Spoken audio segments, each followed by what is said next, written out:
New at 6, a fire and police commission is going on right now to talk about the process of hiring Milwaukee's next police chief. And we have been speaking with each finalist about how they plan to address racial disparities here in our city. Sean Gallagher reports. I'll be talking about a variety of topics with all of the candidates, but they will all answer the same three questions about their work experience within communities of color, what they're doing to promote racial and social justice issues within those communities, and why they want to come here to Milwaukee.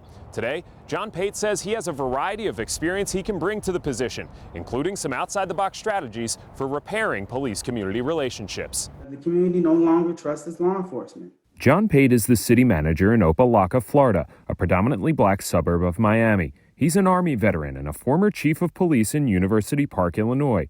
He hopes to bring that wide range of experience to Milwaukee. Both working in traditional law enforcement roles as well as administrative and executive law enforcement roles, I think that prepares me to take the Milwaukee Police Department to the next level. That next level, Pate says, includes establishing better connections with communities of color.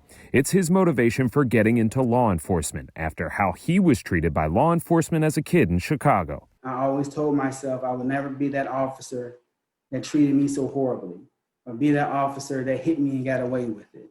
Pate hears the cries for social and racial justice reform from the community. He's an advocate for 21st century policing models to try and change departments from a warrior mentality to more of a guardian. We're so quick to put tactical resources on a problem and instead of just being opposite.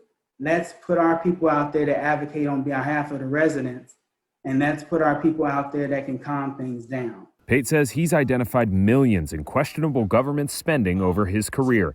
He says that experience will serve him well if he faces any questions on defunding the police, like the 10% proposed budget cuts by the Milwaukee Common Council. How I define defunding the police is reallocating law enforcement funds towards crime prevention programs, such as social service programs, getting mental health advocates at each precinct, having a psychologist or psychiatrist on staff to respond to a critical incident within an hour, having programs in place to reduce the recidivism rate. And so that's how I foresee defunding the police. It's still up in the air for when the Milwaukee Fire and Police Commission will select its top 3 candidates, but they say they are determined to select the next chief by December 3rd. In Milwaukee, Sean Gallagher, TMJ4 News.